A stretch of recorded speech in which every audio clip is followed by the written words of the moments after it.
Зохиолч Намсрам Банзрагч Эцгийн голомт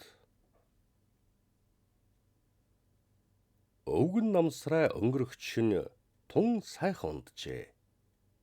Бүх нойрноос сэрэхэд нойрн хэдийний ханаж өглөө болчихсон байсан тул дулаан хэвтэртэн хорогдсонгүй бушуухан босож ховцолоход тавтан унтаж байсан эмгэнэн ч мөн сэрж өндийлөө. Тэр хоёр хязээнийл үүр цүрээр босож сурсан эртэж улс юм. Намсраа яран ховцлаад гэрээс гарвал намрын цагаан хэрэг унаж өмнөх их хөндөй дунд цагаан харагдав. Нилээд сэрүүхэн салхитай байлаа. Намсраа юуны өмнөх хөндөй үүдэн харлаа. Их хөндөй дундуур зурайн одсон улаан халцхай зам хярун дарагдаж төдийл тод харагдахгүй болсон ч гэсэн түүгээр ява амьд амтны бараа эсвүзэгдсэнд өвгөн үл мэдхэн санаа алдаад уяа өдөн богцогнон алхлаа. Уяан дээр сойч онсон сартай хүрмээр бээр баг шиг буурал үрээ эзнэн харж баярлсан мэт аяархан үүрсэж тарган зондох хяруугаан шилгээн.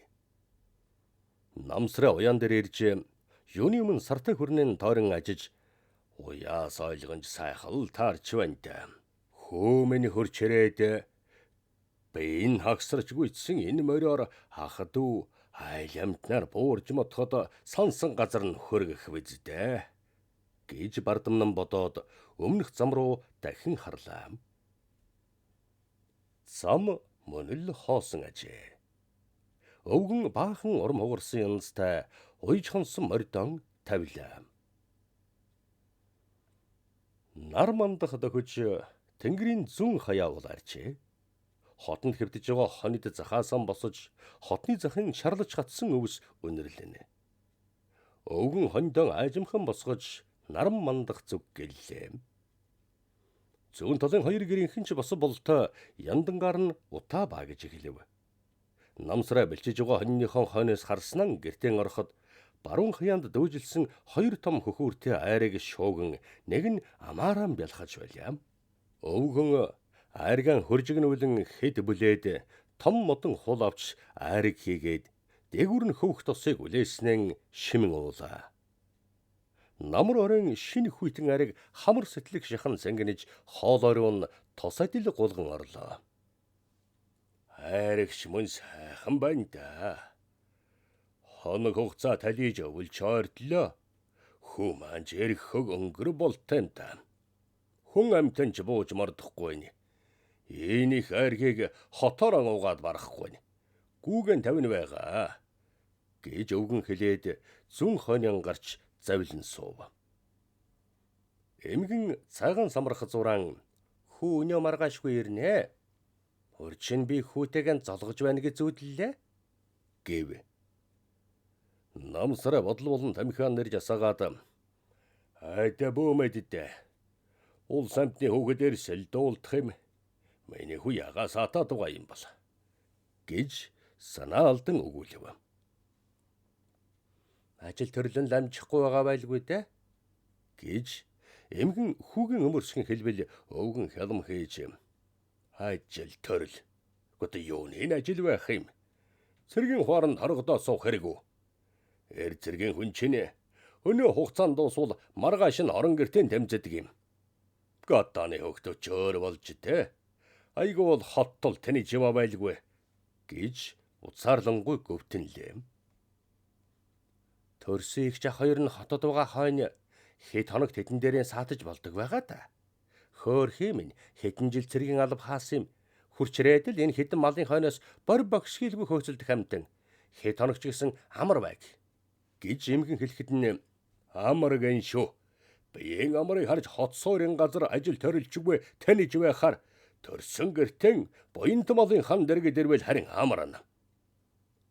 Цовж төрөөд цовж явсаар насны тойл болсон бидэн хоёрыг асар тойлхон олдохгүй боллоо. Энэ язар бол өвгдийн үеэс өнөө хүртэл үе дамжин ирсэн энэ гэрийн голомт унтрахвэ. Гэж намсраа эгдүүцэн хэллээ. Ийм үг сонсоод эмгэнэ нэхэд сочин нүгэлгэм югж байгаа юм. бүртээ хүн жаргадаг, үндэстэй мод ургадаг гэдгсэн биш билүү? Хоёр биенээс минь тасран төрсөн гурван сайхан өр минь бидэн хоёрын голомтыг сахинаа. Тэд төрсөн гэртээ эсчгэсэн энэ л голомтоос асаасан өөрийнхөө гал голомтыг үүсгэн улсын ажил алба хийж бан буруу юу байх вэ?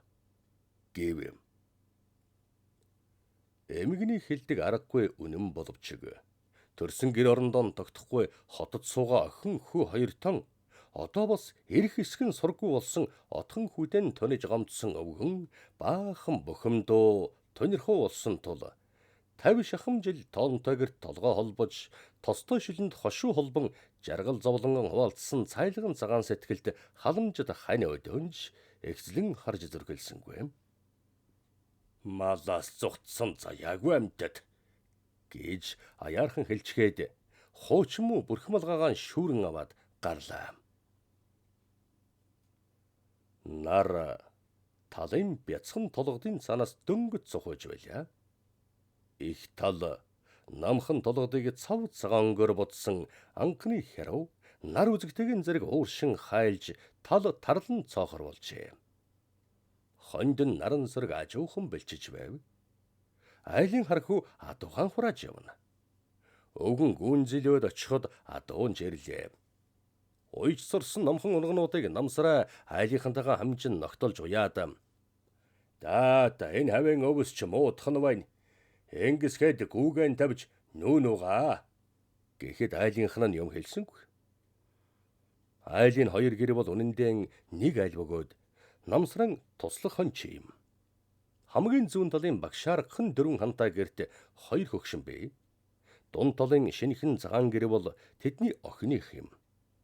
Охин өнгөрсөн зун нотгийн нэг хархуутай ханилан сууж өрг тусгаарлсан боловч айл байгаа юм.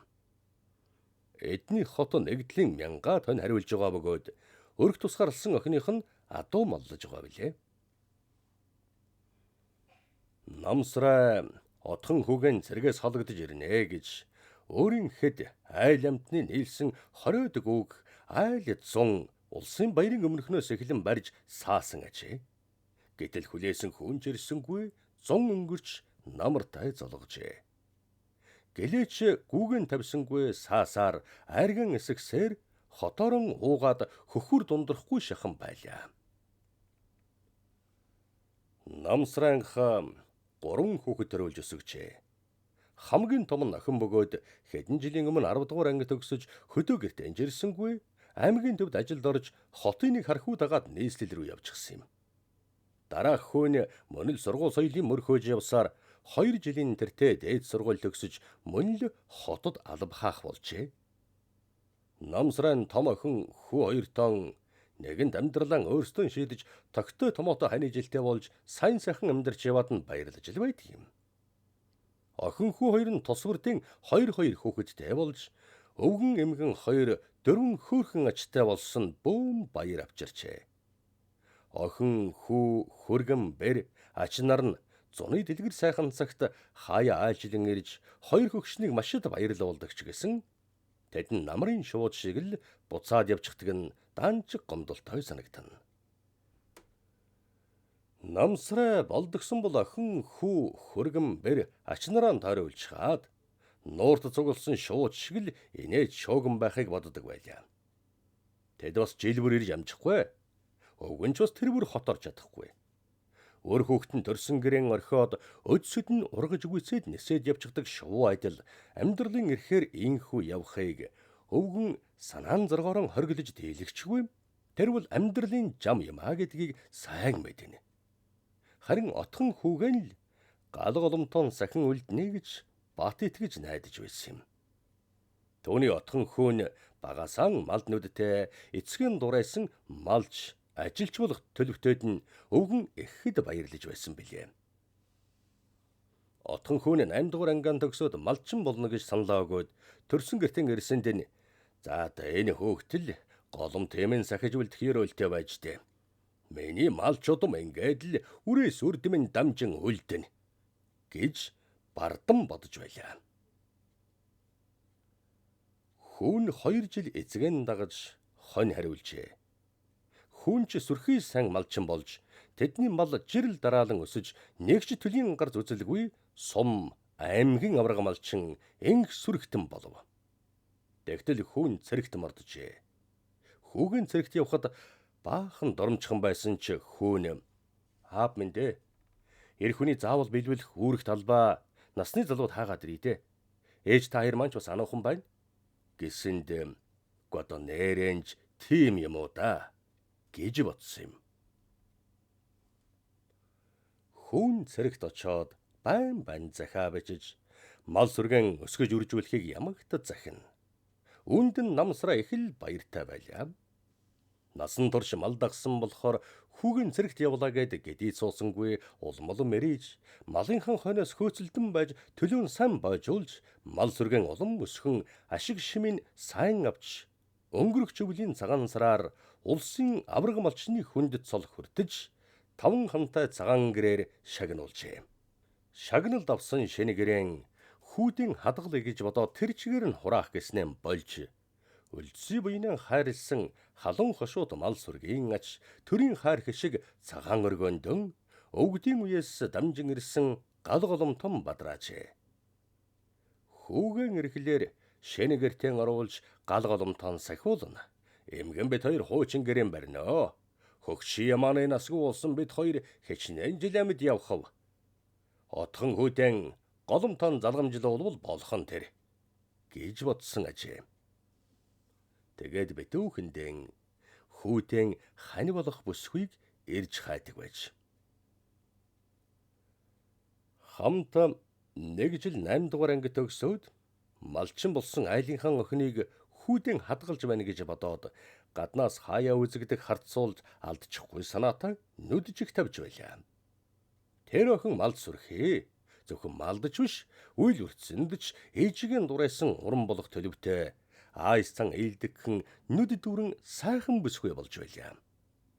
Тэр охиныг манай бэр гэж 2 хөгшин ихэд өхөөрдөн ороод ирэхлээр нь хөл алдан сүйд болдог байлаа. Тэгээд эмгэн нь ямал бол түүнийг миний охин гэж бас үе үеийнхэн хүүгийнхээ тухай ярьж битүүхэндэн хүүтэйгээ ойртуулах бүхий л аргыг хийдэг байлаа. Тэр охиныг хонинд явхад нь намсраа өвгөн хойноос нь нууцхан дурандаж тэднийхэр хүн ирвэл заавалчгүй ордог байж. Гаднаас эрэлчин суралчин тэдний дэрвэл тэр охиныг аргалж байж гэртээ энж хонуулдаг байлаа. Тэгсэн тэдний хотоор бараг үзэгддэггүй байсан саахалтыныг хархуу гэнтхэн тэдний хүргэн болж намсраа өвгөн ирээдүйн хэмбэрийг санамсаргүй алдажээ. Намсранхта айл саахалд явдаг нэг айлд бас нэг айтай охин байсан юм. Түүнийг л хүүтэн хань болгоно гэж бодож байтал өнгөрсөн өвөл хотоос төл байжуулахад туслахаар ирсэн нэг хархүү аваад явчихж. Ингээд өвгөний хамаг найдвар бараг хийсэн зам харчээ. Гүн одооны хүүхдүүд яагаад хот суурин газар руу зүтгэнэв гэсэн нэгэн бодлол өвгөнийг шаналгана.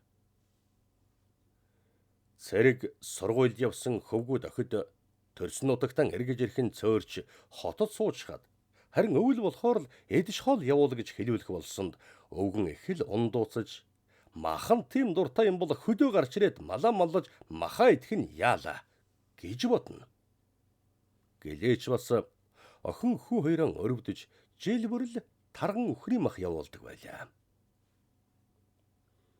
Хүүгэн цэргээс халагдаад ирэхлээр нь юмын бэлэн зэлэн байлгах гэж айлын охиноор сайхан торгон дээл оюулж шин имэйл хазаар төхөөрч унах морийн хүртэл уйж сойж бэлдэн байлаа. Хүүгэн ирэхэд нь гэр орон дээл хувцас унах морь тохох имэйл барих ташуур гүйэр нь эр хүнд хэрэгтэй бүх юм бэлдзэгсэн боловч хань болох бүсгүйг л шилж олоогүй өдий хүрчээ. Дагэлж тэдний баригад цаашилбал суманд нь таньж мэдих айлын хэд хэдэн аятайхан охид байгааг мэдэх тул тэдний хэн нэгэнтэй нь болж бүтнэ биздээ гэж бодно. Хүүгээс нь харин энэ жил захаа ирэх нь ховор болж хаяа нэг бичигтэн хотын сонин сайхан хөгжил цэнгэлийг магтан шагших болсонд анганда нэг их юм боддоггүй байсан. Тийм боловч хүн хэл сурагчгүй удаад байхлаар нь мөн л ах их чигийн бараадаад хотод шингэх гэж байна уу да гэж эргэлзэх боллоо. Нэг дороос хамт цэрэгт явсан залуучуудаас нэлээд нь хот суурин газар сургуульд орхон орж ажил төрөлтэй болсныг сонсоод эргэлзэх гайхах нь улам их болж байлаа. Гэвч миний хүү заавал эргэж ирнэ. Тэр минь мал тайртай эцгэн дуурайсан малчуудмын хүн гэж бодох авчиг хоног өнгөрөхөөр энэ итгэл нь алдагдсаар байлаа. Намсрай унган уйчхаад хотныхон тогоон сэнгэнсэн сайхан айрыг хамтлан уучхаад тал руу налаан бэлтсэн хоньныхон хойноос явлаа. Өвгөн, мориор явахгүй юм уу? Гэж эмгэн нь хашгирлаа. Намсраа эргэж харсангүй. Мориор хонь хариулах. Би угаасаа сураагүй юм. Эмгэн минь намайг насахиж хөлгар муудсан болохоор л ингэж хэлж байгаа байх. Түүнээс биш бид хоёр нийлээд 50 гаруй жил болохтон хизээл морь унчхаад хонь хариулж байлаа да гэж боджээ. Тал дунсан херуу хэдийнэ хайлан ууршиж сахлаг өсний толгойд усан тусал бүнжигнэн гялтганаж байлаа. Намсраа хонингүйцэд өмнө талын барьсхийн талын дундах өнчин толгойн энгэрөөд ажуухан туулаа. Хонь хариулах гэж үгүй манай зарим малчад чи ёстой нэг ор нэр болох юм да. Зүүн хотны хонь одоо болтол бэлчээгүй л байна. Хонь нь хизээ босхийг л хүлээж байх юм. Тэгээд өдөржингөн хариуллгүй талаар нэг тарсан харагдана. Хаяа нэг гар дуранчаад бүр хол явчих юм уу айлын хоньтой нийлэх төгсөн байвал мориор үсэргээд юм уу үгүй бол их дуутай мотоциклороо давхиж эргүүл тойруулж байх юм. Тэгээ шөнө болж хонь хотондоо ирэхгүй бол өнөө паржигнүрэн асаавж аваад л тоос татуулан элцээр хөөгөөд ирэх юм бэлээ. Гота ингэж хариулсан хонь яа тарга твэрийг авах вдэ. Ийм ч малчин байх гэж те. Хэдүүн зүүн хотоор буухад хонь нь бүр өнгөжсчгүй туранхай байсан шүү. Манайхныг л энд буухад эднийхэн бажил байсан. Хотныхон эргэн тойрныг мөлдсөрвэж улаан шалдан болгож те. Гү ядахтан миний хонь хариулдаг энэ хаваарж хонь дом бэлчээдэг болоос бэлчээр хөөж хонион таргалуулахыг бодномоор юм гэвэл гэрийн эзэн хархуу доогосоо итэй аварга минь та хавайл хичээ гэсэн шүү. Хөгшин хүний үг сонсох дургүй дамжихыг бригадын хурал болохоор зад шөмжлэн олны өмнө гимэн хүлээлгээ байц. За бич хүүгэн эрнэгэж энэ зун цөөхөн үлээ. Алсын оторт явж чадсангүй. Гэлээч энэ хавийн айлын ногоо ус хужиртай газрыг дагуулan хариулсныг хүчинд манай хонь энэ хавьд аль толгой зохихоор таргалсан. Гото хонь хариулна гэдэг чинь зөвхөн тэрнийг дагаж явахын нэр гэж бодох хүн байх юм. Цагаагаарын байдал, газар орны байц, ургах ургамал тэргүүтнийг нарын сан ажиж нягталж ямар өдөр хаана хариулах, өвс ногоо идүүлэх, хоньны бэлчих аяс зэргийг тохируулахгүй одоо яа таргалах вэ? За хөө маань жирхэн өнгөрлөө. Дамон л хотод чингэчих болтой юм. Тэрний күлээсээр баахан цаг алдлаа. Энэ хавийн өвс ногооч муудаж хонд маань тогтвор алдхана. Гүйэрнэ. Өнөөр айл амтны хэдэн гүг тарааж өгөөд хоёр хөхүүр арга нэгдлийн хэрэгцээнд өгчхөд маргааш нүүй. Хоньныхон тарг гүгчийг тогтоож өвсний соргог усны тунгалгийг дагуулахгүй л болохгүй. Намсраа ийм бодоод гүнзгий эмсгаавлаа. Намрын цагаан наран тааламж таяа ээж их тал цэнкэртэн дуниардна. Хонд нь толгойн бэлд наранд ээвэрлэн сайхан тогтлоо. Намсраа толгойн оройд гарч тоглон суугаад тал тийшээген дурандав. Хотын зүг одсон урт улаан зам өнөл хоосон байв. Тэртээ баруунтай хэдэн тэмээ харагдана. Баруун хотных нь хонь бэлчсэн болтой хот нь харлаж үзэгдэнэ. Харин зүүн хотны хонь бэлчээгүй байлаа. Хар дам шигүүд үйд болтол хонион бэлчээхгүй ун таадл байдаг юм байх та. Дада манай зарим малчад ч Нэгдлийн мал тарган туранхай байх нь хамаагүй. Тоо толгой нь л бүрэн бүтэн байвал болох нь тэр гэж боддог болтой юм. Даанчтэй. Нэгдлийн мал гэдэг чинь бяднэл юм шүү дээ. Би нэгдлийнхээ буйнаар л өдий зэрэгтэй явна. Халуун гашуутай мал насаар андагаад сайн нэрийг дууллаа. Хүн бүрл малынхан хойноос өөрийн гэсэн санаа тавиад хөөцөлдөх юм бол ханаас мал өгч харагдах. Нэгдлээс малчин бэдэн тань дулаан сайхан хашаа барьж өгөөд л ногоо өвс бусад хижээлэр хангаад л өвлж хаваржааны дэргэд нь худаг ус буй болгоод л зүйлээр л дэмжинтэй тэгэж байна. Гото бэд чинь ховын гэдэм малтай байхтан ямар янзтай байлаа та. Түүнийг мартах жарэ болоогүй шүү. Одоо ганцхан л ажлыг гэсэн өөр юмсэг санаа дутаад байна да. Түүнээс биш мал маллахад дутж гацх юм өөр алга болж. Залхуудан болоод л малан өхүүлж байгаа юм шүү дээ. Сургуулаас хөдөө гарч байгаа хүүхдүүдийг тогтвортой, сууршилтай ажилуулах талаар бодох цаг болж дээ. Тэд хэдэн жил мал дагвал мал маллах арга дүйтэй, түүн сонирхолтой болно шүү дээ. Цэрэгт явж 3 жил малаас хөндөө байхаар л миний хүү шиг дахин хөдөө ирэхийг хүсэхгүй болдог шиг байна. Томхон хурал явбал энэ тухай ярих юм шүү. Хотуудын дурандав. Гэрээс нь утаа уугж байна. Эмгэмэн арцан буцалгаж байх шивтэй.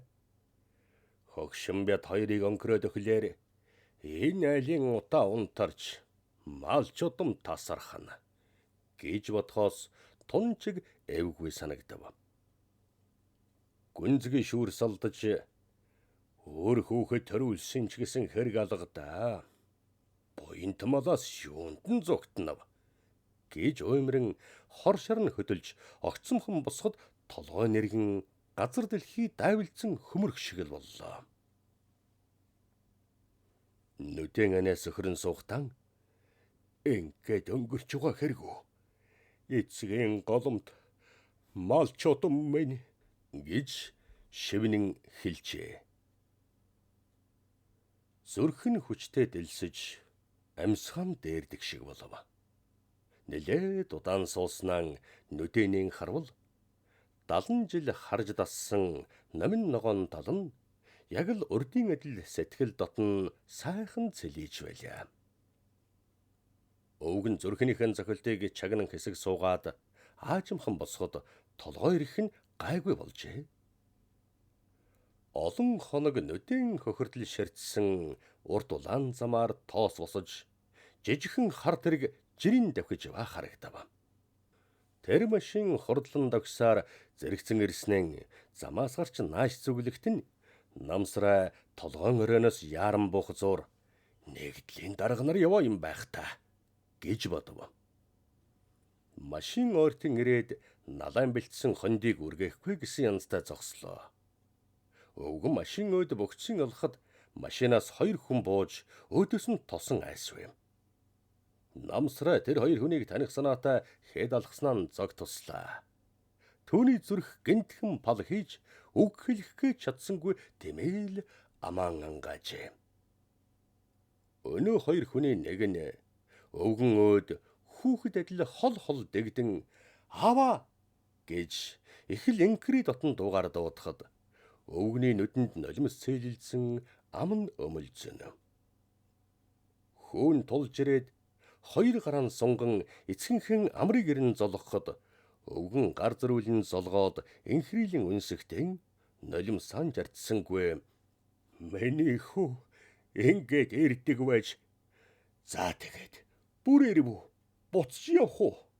Гэвэл хүүн гайхсан янзтай харснаа бүр ирлгүй яахав? Гэртээ ирэх гэж хичнээн яарсан гэж санана. Игч 2 явуулахгүй санаатай байлаа. Би бараг оргоод ирсэн гэд хашцган шүтэн ярилцуулан инээлээ. Өвгний бухимдан гансарч байсан цээжинд наран тусаж хүүгийнхэн хасрыг зөөлхөн элбэснэн аав ээжийн санаа амарлаа. Хүүгээ мөнчиг санлаа. Миний хүүж ухаантай шүү. Хари муу ижийн хүлээж байгаа гэж баярлан өгүүлв.